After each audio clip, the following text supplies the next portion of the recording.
Todos os seres humanos desobedeceram a Deus. Todos os seres humanos desobedecem a Deus. Todos os seres humanos estão sujeitos à misericórdia de Deus, para que ninguém se orgulhe. Olá, seja bem-vindo. Aqui nós estudamos a Bíblia. Estamos juntos estudando a carta de Paulo aos Romanos. E hoje, pela graça de Deus, vamos finalizar o estudo do capítulo 11. Vamos orar. Senhor nosso Deus, obrigado porque mais uma vez estamos aqui estudando. Senhor, melhora a nossa atenção, melhora a nossa concentração quando nós lermos a Tua Palavra, quando nós estudarmos a Bíblia. Nos dá estratégias, Senhor, para nós aprendermos melhor. E sempre, Senhor, sopra em nós a verdade. Nos ensina. Em nome de Jesus. Amém. Diga o seu amém. Vamos então, Romanos 11, verso 25. Se você está chegando agora, depois desse vídeo, dê uma revisada em todo o capítulo 11, tanto a leitura do texto quanto os vídeos, se você quiser, estão aqui no canal. E mais do que isso, revise toda a carta de Romanos. Paulo está chegando aqui, concluindo uma seção muito importante da carta. Os 11 primeiros capítulos tratam da questão de Israel e da igreja, da lei de Moisés dada para Israel viver até a cruz do Calvário, e da graça, que é o único meio pelo qual se obtém salvação. Inclusive no tempo da lei de Israel, da lei de Moisés, também as pessoas eram salvas por fé, porque ninguém conseguia cumprir a lei. Então sempre era o componente ali essencial para receber a graça, a fé. E agora Paulo, depois de discorrer muito sobre as questões dos judeus que estão fora da graça, porque escolheram estar fora, ele veio, trazendo ali a questão de como nós, que não somos judeus, fomos enxertados e viemos a fazer parte do povo de Deus. E agora ele fala assim, irmãos, eu não quero que vocês ignorem esse mistério. Isso aqui é para nós, tá? Para nós todos. Existia um mistério que foi revelado e eu e você não podemos ignorar. Nós estamos aqui lendo Romanos, não é à toa. Nós estamos estudando a Bíblia porque nós precisamos conhecer o conteúdo. E há conteúdos aqui que são essenciais. Então Paulo diz para mim e para você, irmãos, eu não quero que ignorem esse mistério, para que não se tornem presunçosos. A ignorância leva à presunção, tá percebendo? Ele quer que a gente não ignore para não virar presunçoso, para não ficar se achando, para não ter aquele orgulho, a soberba, que não são sentimentos cristãos. Então, olha só o que ele está explicando para a gente. Israel experimentou um endurecimento em parte.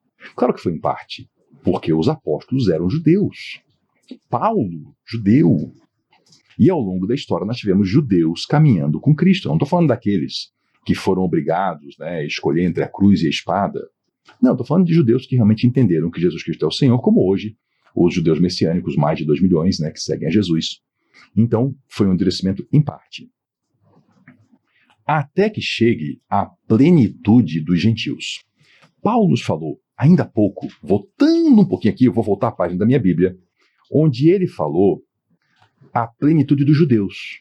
Em Romanos 11, no verso 12, ele falou, olha, se a transgressão deles, de Israel, significa para o mundo, riqueza para o mundo, e o seu fracasso, riqueza para os gentios, quanto mais a sua plenitude, ou seja, a plenitude de Israel.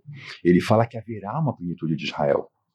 Haverá um ponto em que, de fato, haverão conversões em massa do povo de Israel. E aqui ele está falando que haverá também o quê? Uma plenitude dos gentios. Então veja que hoje nós temos povos por toda a terra que não são povos cristãos e nem judeus.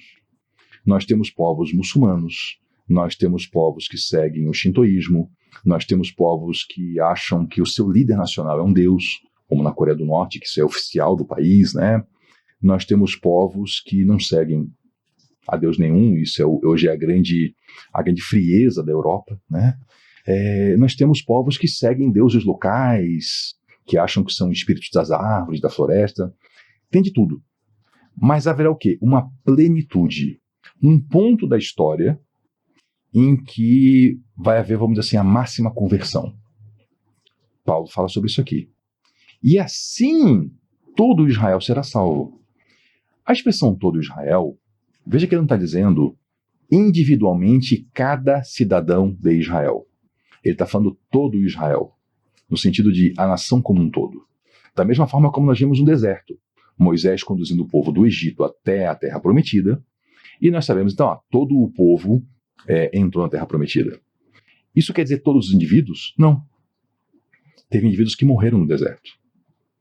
Mas todo o povo entrou, entendeu? O significado?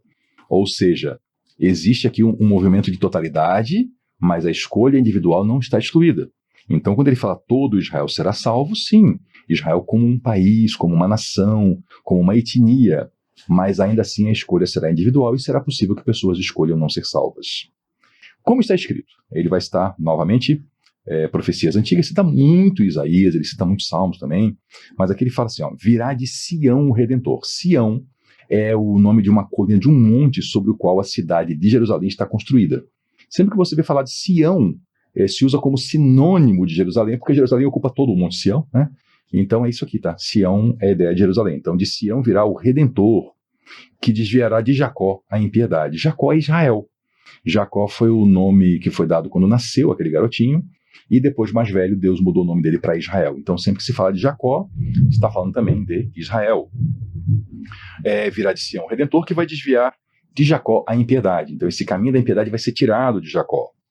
E esta é a minha aliança com eles quando eu remover os seus pecados.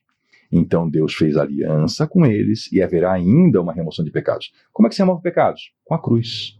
Então não existe salvação, não tem evangelho, sem a cruz, sem Cristo. Logo, eles se voltarão sim para Cristo, como nação.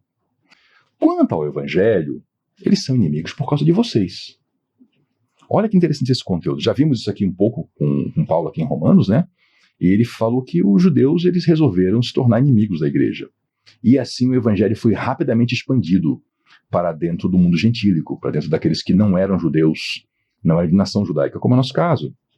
Mas quanto à eleição, quanto à escolha, quer dizer, eles são amados por causa dos patriarcas. Porque Deus fez promessas para os patriarcas e Deus cumpre sua palavra. Deus pegou lá os patriarcas e falou, eu vou cuidar dos descendentes de vocês. Então Deus continua amando e continua estendendo a sua mão ao povo de Israel, como sempre estendeu ao longo da história. Deus não rejeitou esses indivíduos. Deus continuou amando a eles, mas eles rejeitaram o caminho de Cristo. E isso levou eles para outros caminhos. Mas ao longo de toda a história cristã, houveram judeus entendendo e se voltando, então, para Cristo, como hoje os milhões de judeus messiânicos. Pois os dons e o chamado de Deus são irrevogáveis. Vou primeiro tirar um erro aqui, um erro doutrinário, tá? Você que acompanha aqui o canal, ou pelo menos está acompanhando a partir desse vídeo, está percebendo que eu estou lendo o texto sagrado e lhe explicando o texto conforme o conteúdo dele, de acordo com a história, significados de época, cultura. Então o texto sempre está dentro do seu contexto. Algumas pessoas pegam essa expressão aqui, né? Só essa expressão, não é nem o versículo. Os dons e o chamado de Deus são irrevogáveis. E fazem uma confusão tremenda. Eles pegam isso aqui e transformam isso nos dons do Espírito Santo citados por Paulo nas cartas aos Coríntios. E aí vem com uma doutrina confusa que mesmo que uma pessoa abandone a cristandade, abandone o caminho de Cristo, se ela recebeu dons sobrenaturais, ela vai continuar manifestando esses dons, porque aí eles vêm para cá e dizem porque os dons e os chamados são irrevogáveis. Agora vamos lá, eu e você que estamos aqui lendo o texto. É sobre isso que Paulo está falando? Não. Paulo está falando sobre o chamado dado para Israel lá nos patriarcas. Tem nada a ver com o dom do Espírito Santo para a igreja. Quando Paulo está falando aqui dos dons que são irrevogáveis, os dons de Deus irrevogáveis, ele não está falando de dons do Espírito Santo dados depois do dia de Pentecostes. Ele está falando pelo contrário. Ele está falando de dons dados, de chamados, de promessas dados a Israel lá atrás. No Antigo Testamento ainda mais, no Pentateuco, que é aquele conjunto de 5 livros, né? Gênesis, Êxodo, Levítico, Números e Deuteronômio. São os 5 primeiros livros da Bíblia. Então não dá, gente, para pegar texto, pensar e sair montando doutrina sem pé na cabeça, tá? O que Paulo está falando aqui é que uma vez que Deus deu esses presentes, dom quer dizer presente, tá? Deu esses presentes para os patriarcas, essas promessas de que seus descendentes seriam amados por Deus, cuidados por Deus. Uma vez que Deus chamou os patriarcas para formarem um povo que seria o povo de Deus, isso que Deus fez é irrevogável. Por isso que o povo de Israel continua se convertendo a Cristo. Entendeu? Assim como vocês, que antes eram desobedientes a Deus, mas agora receberam misericórdia, graças à desobediência deles, assim também agora eles se tornaram desobedientes, a fim de que também recebam agora misericórdia, graças à misericórdia de Deus para com vocês. O que Paulo está dizendo aqui? Eles foram desobedientes e aí, como consequência, vocês foram chamados. Da mesma forma, a desobediência deles agora, eles vão receber o quê? Misericórdia. Vocês receberam misericórdia, vocês eram desobedientes, nós, né? Eu e você éramos desobedientes, recebemos misericórdia. Eles são desobedientes, também receberão misericórdia. E ainda, graças à misericórdia de Deus, para com vocês, para com nós, para conosco, né? Por quê? Porque a igreja de Jesus, a igreja dos gentios, que somos nós, é que está anunciando o evangelho para os judeus. Claro que já há judeus também anunciando o evangelho. Mas veja que interessante. Deus, aí é interessante aqui o verso 32, porque Deus sujeitou todos à desobediência para exercer misericórdia para com todos. Ou seja, desobedeceu, Deus colocou todo mundo debaixo desse mesmo guarda-chuva. Quem desobedece é desobediente. E aí ele exerce com todos a misericórdia. Então não tem essa, é desobediente, mas é do povo de Israel, então pode. Não. Foi colocado também debaixo desse guarda-chuva da desobediência. A igreja também desobedeceu, está na desobediência. Para quê? Para Deus exercer misericórdia com todos. E aí Paulo conclui o capítulo 11, e não só o capítulo 11. Ele conclui toda essa sessão doutrinária de Romanos, onde ele trata dessas questões da salvação por graça e não por obras, do papel de Israel e o papel do não Israel. Ele conclui com uma exaltação, com uma adoração, com um louvor. Ele escreve assim: ó profundidade da riqueza, da sabedoria e do conhecimento de Deus. Ele se impressiona com essa riqueza toda, que vem da sabedoria, que vem do conhecimento de Deus. E ele fala assim, quão insondáveis, é impossível de sondar, né? Os seus juízos e inescrutáveis os seus caminhos. O que Paulo fala assim, a gente não consegue ir lá e se meter e sondar a mente de Deus, os caminhos dele, a gente não consegue. O nosso raciocínio não alcança. Até porque se alcançasse, Deus não seria Deus, né? Nós somos tão limitados, eu e você, que nós não compreendemos nem a nós mesmos. Quer ver uma coisa legal? Uma coisa bem interessante. Se você é casado, você vai entender no ponto que eu vou falar. Se você não é, pergunte para os seus pais ou para os seus avós. Os cônjuges entendem um a mente do outro. Eles conhecem um monte de coisa, às vezes se comunicam num olhar.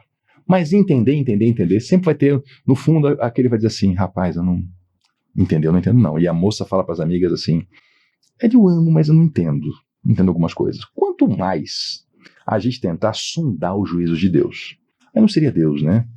Seria até menos do que um humano. Quem conheceu a mente do Senhor, ou quem foi o conselheiro de Deus? Quem primeiro deu a Deus para que Deus o recompense? Porque dele, por ele e para ele são todas as coisas. Nunca esqueça, toda essa história aqui não é a seu respeito nem a meu respeito. É a respeito dele. E é por bondade dele que ele nos inclui. Porque dele, por ele e para ele são todas as coisas. A ele seja a glória para sempre. E amém. E assim Paulo encerra essa sessão de Romanos e nos prepara para a gente entrar na próxima, no capítulo 12. Eu quero aqui dar um apanhadozinho desse hino de louvor. Ele fala das profundidades da riqueza e do conhecimento de Deus. E ele fala que a gente não consegue sondar os caminhos de Deus, os juízos de Deus. E ele veio aqui trazendo para a gente, e por isso que é importante ler o texto no seu contexto. Isso aqui é a conclusão de 11 capítulos, onde Paulo fala de Deus se revelando ao homem. Então, quando ele conclui e fala, nós não conseguimos sondar, nós não conseguimos ir lá e fazer escrutínio nos caminhos de Deus, é a conclusão de um homem que vem falando de como Deus é bom e traz para a gente o conhecimento. E ele abre para a gente as portas desse conhecimento, dessa sabedoria. Está entendendo agora? Isso aqui não pode ser isoladamente e dizer assim, então não dá para entender nada e vamos embora. Não. A gente não alcança entrar lá, mas ele vem para cá conversar com a gente. Ele vem e traz em linguagem humana o seu conteúdo, aquilo que a gente pode compreender e aquilo que é para nós. Por isso que ele fala, quem é que foi lá conhecer a mente do Senhor? Quem é que foi conselheiro dele? É a conclusão de 11 capítulos de revelações de Deus. É a conclusão da ideia que nós recebemos por graça e não por mérito. Se a gente não tem méritos que alcançam isso, o nosso poder não alcança a mente de Deus. Assim como a salvação veio de graça, esse conhecimento também vem de graça, revelado aqui, nas Escrituras Sagradas. E aí ele fecha com o conteúdo, assim, perfeito, né? Tudo em função dele. Tudo é dele. Tudo pertence a Deus. Tudo é por ele. Tudo é para ele. Todas as coisas. Então, se tudo vem dele, se ele é o proprietário, se tudo volta para ele, que a glória seja para ele. Paulo, que nos exortou aqui a não sermos pessoas presunçosas, se achando, cheio de soberba, ele aponta, a glória é para ele. A glória é para ele. Guarde isso aqui. Mais uma vez, se você é dos que anota, anote isso. Paulo escreveu aqui, capítulo 11, verso 25, não sejam presunçosos.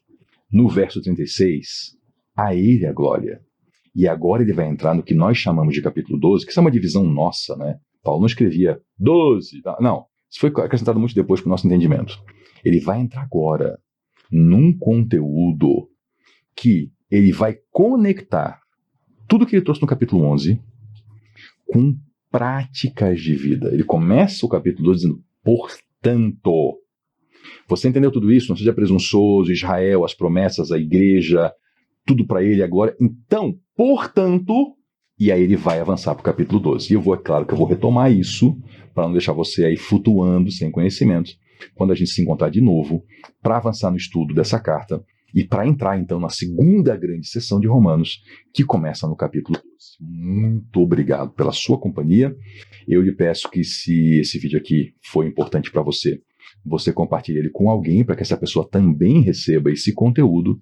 E aí eu convido você a se juntar a mim novamente no nosso próximo vídeo para a gente continuar esse estudo de Romanos, daí a partir do capítulo 12, e seguir estudando a palavra de Deus. Obrigado pela sua companhia e até lá.